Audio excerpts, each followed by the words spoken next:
Let's get it started in here.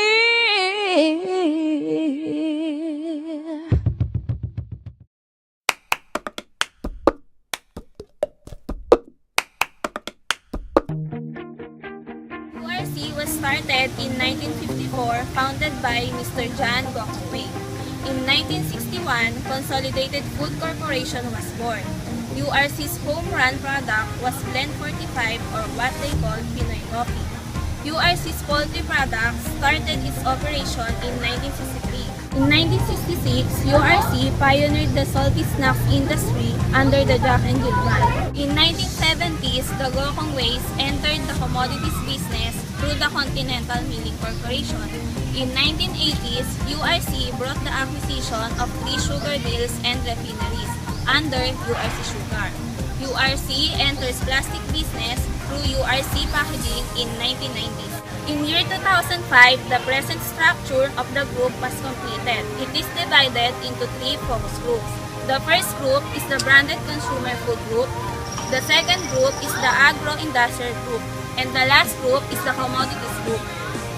The mission of the company. URC is the customer's first choice in fun snack. We are the dominant market leader in the Philippine snack food industry. Our leading brands offer consumers the best in enjoyment, quality, value, and convenience. The company, delighting the consumers with trusted brand of exceptional quality and value, making lives a truly fun experience. Universal Robina Corporation manufactured snack foods like Chippy, Nova, and Mr. Chips. Biscuit like Primo, Presto, and Magic Flakes. Candies like Max, Dynamite, and XO. Chocolate like Big Bang, Cloud9, and Nips. Cakes like Quake Bars and Quake Overload. Beverages like City. The main branch of URC is in Pasig City and the other branch of URC is in Quezon City. There are also subsidiaries in other countries like Singapore, China, Indonesia, Vietnam, and Malaysia. List of subsidiaries and their locations. The largest subsidiary of URC is in Thailand. Vietnam. Their operation started in 2004 and it is the first URC subsidiary outside the Philippines. China and Hong Kong. URC has factories that cater to both China and Hong Kong markets. Another countries Malaysia, Singapore, and Indonesia. Universal Robina Corporation has 3 main business lines. The first one is the Branded Consumer Foods Group. It's the largest business and the key driver of growth and profitability. It is composed of the Philippine, international, and packaging businesses. In the Philippine Branded Consumer Foods Group, the main divisions are snack foods, beverages, and groceries. In Universal Robina Corporation, Branded Consumer Foods Group international businesses are in Thailand, Indonesia, Malaysia, Singapore, China, Hong Kong, and Vietnam. The second main business line is the Agro-Industrial Group. It's composed of hog and poultry farms, branded feed, and animal health products. And lastly is the Commodity Foods Group, has both flour and sugar. In the case of commodities, consists of supply of raw materials for the Branded Consumer Foods Group. Mixing of raw materials including flour, grains, sugar, salt, and other raw materials. After mixing raw materials, the next process is extrusion. Raw materials are first ground to the correct particle size. Other ingredients may be added and steams to start the cooking process. Next step is shaping, to give a particular form. After shaping, next is separating, that usually separate substance in one another. After separating, next is frying. Through frying, one can sear or even carbonize the surface of foods. The food is cooked much more quickly and has a characteristic crispness and texture. After frying process, next is packaging, enclosing of products for distribution, storage, sale, end use. The supply chain flowchart of URC starts from the delivery of the raw materials. URC Commodity and Agro Group delivers flour, sugar, eggs, and other raw materials needed by the URC branded consumer group. URC Packaging also delivers flexible packaging that came from the Philippines, Korea, and Japan, while the Tetra Paks are from Singapore. When the raw materials reaches URC branded consumer group, the raw materials are now being processed and turned into outputs like candies, biscuits, and snack foods. And after that, the outputs are now being distributed to the customers locally and internationally. URC is the customer's first choice in fun and healthy snack. We are the dominant market leader in the Philippine snack foods industry.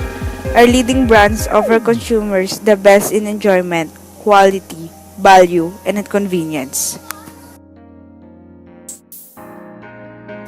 To be the best Philippine food and beverage conglomerate with a powerful presence throughout the ASEAN region and China, carrying a wide portfolio of strong brands equipped with efficient system and high-quality people.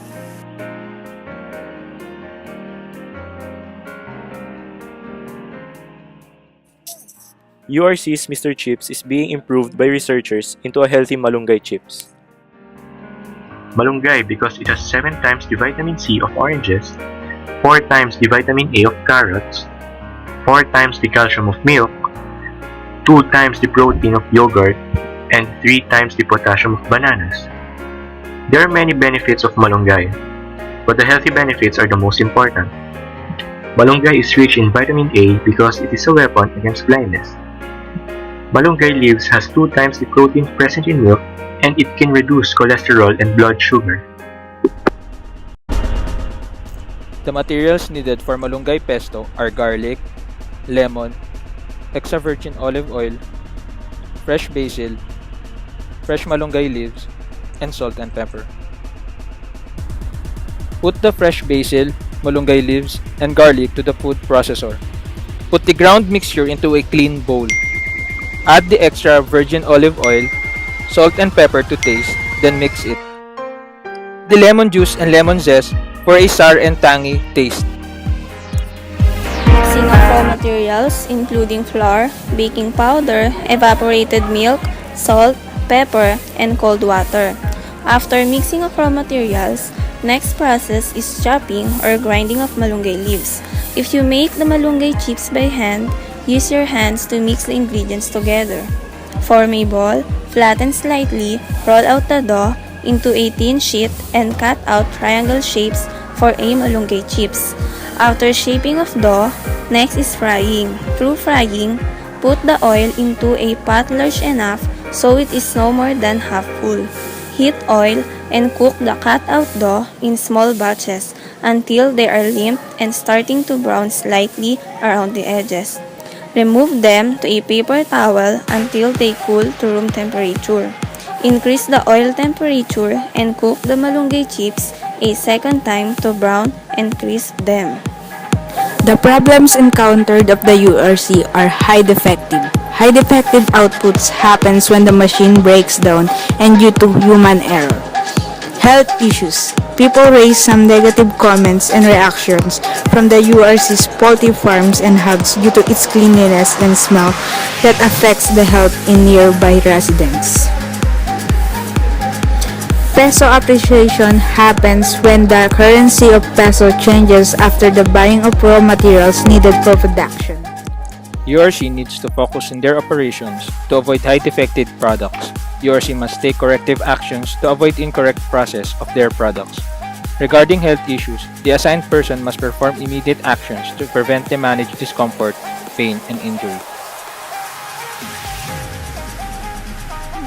URC must perform safety and health program and implement safer workplace practices and develop a tool that would help both employers and workers to reduce the number of job-related fatalities, illnesses, and injuries. In reducing defective product, URC must set ISO standards to measure and eliminate defects. Inspections during and after the operation are also important. because it can lead to zero defects and to ensure a good quality product. URC needs to perform the implemented program and measure it to test its effectiveness. URC needs to measure the most important elements of process to establish predetermined standards. If it does not effective, it should have corrective actions. Incorrect process must be checked and assigned the best person that fit in it. Information regarding incorrect process should reach top management to develop a new and effective process.